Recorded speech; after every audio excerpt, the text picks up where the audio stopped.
Hi everybody, this is Elisa Casella, current athletic chair, and I want to quickly go over with you how to submit check requisitions for the athletic programs.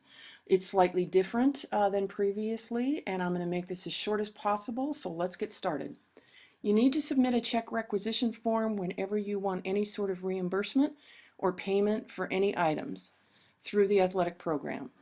It's pretty straightforward. We have a reimbursement amount. That, of course, is the total amount you're asking for in terms of a check requisition. The date, you want the date that you complete this and send it in. Requested by, this is you. You want to make sure that you do your own. We don't want other people doing them for people because you really need to know the process and you really need to be the ones that get the receipts, etc. You notice there's a single asterisk here. You'll find down here it says must be completed by individual requesting reimbursement so that if you forget, you have something to remind you. Approval by, two asterisks. You'll notice there's one, two, approved by blanks.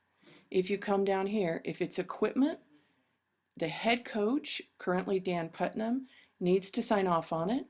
If it's over $200, then the athletic chair also needs to sign off on it. It's not because Dan can't approve that, it's because Dan and I may need to talk about where the money comes out of or clarify if it's between two budgets, and so having the athletic chair sign off means we're clear about what budget it's coming out of. Email, this is your email. Phone, your phone.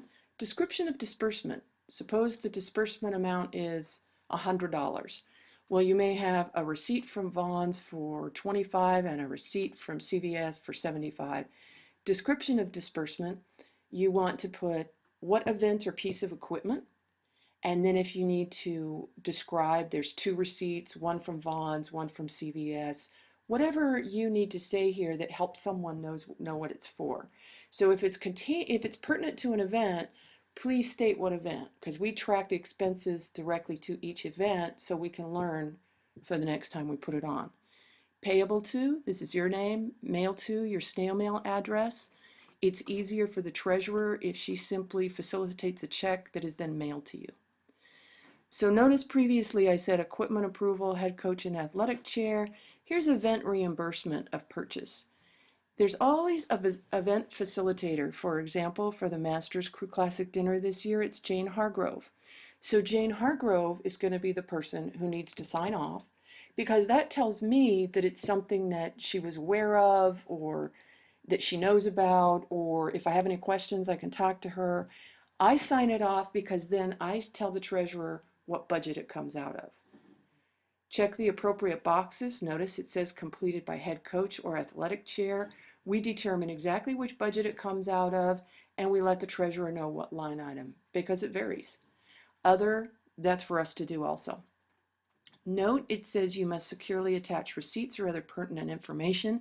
You must have a receipt, an invoice, something with an amount. This is not because the treasurer is trying to make anyone's life miserable, but just like at any job any of us have ever had, we're audited. And if we don't have receipts, we get in trouble, from the treasurer down to me, down to individuals. So always, always have to be receipts. If it's a hotel or a car, needs to have your name on it. If there's a variation to that, just ask us and we'll help you figure it out. After approval, send requisition with receipts to, this is the treasurer. There's a couple different ways we can do it. Typically what I do in order to help people is once I get one of these and I sign it, I send it on to the treasurer, just to not have it bounce back to you. I often, though, will send you the final signed piece because I want you to know I signed it, it's being sent in. So it's really a communication piece. If you end up sending yours in, if you email it to Jan Ford by any chance, she much prefers hard copies sent by mail. So if you're in a quick turnaround and you email it to her, you want to back it up with this sent, and you want to let her know that you did email it, but you are also sending her a hard copy for her records. I think that's everything. If you have any questions, ask Dan, ask me. I think it's pretty straightforward. So thanks. Bye.